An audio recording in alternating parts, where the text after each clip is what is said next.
السلام عليكم ومرحبا بكم في القناة. نتمنى يا رب تكونوا كلكم بخير وعلى خير احوالكم واموركم مزيانه.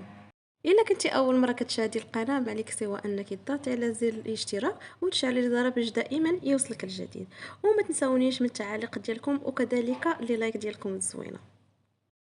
الفيديو ديال اليوم غنتكلم لكم على واحد البرودوي من لا مارك نيفيا اللي معروفه وغنيه عن التعريف. اليوم غنهضر لكم البنات على هذا الكريم اللي عجبني فيه بزاف، هو الترتيب ديالو غزال، الترتيب ديالو مضاعف بزاف، يعني كنديرو كنحسوا بالبشره ديالنا عفوا انها تغدات ودات الكميه الكافيه ديالها من الترطيب.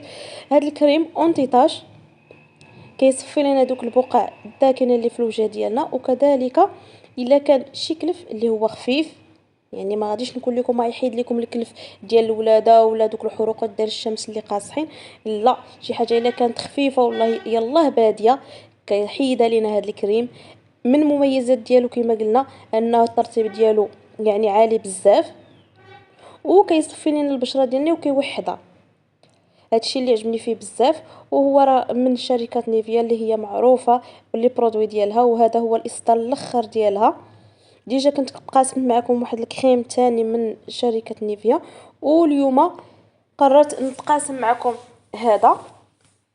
هذا انا كنديرو بالليل، ولكن في الصباح ضروري ما تغسلي وجهك وديري الواقي الشمسي ديالك. المهم البنات هاد الكريم كيعطي واحد النضاره للبشره وكيشد لينا الوجه ديالنا، وإلا كانوا دوك التجاعيد الرقيقه اللي يلاه باديه راه كيحيدهم، يعني قلت لكم غير هذوك الخطيطات الصغار كيحيدهم وكيجبد لينا البشره ديالنا.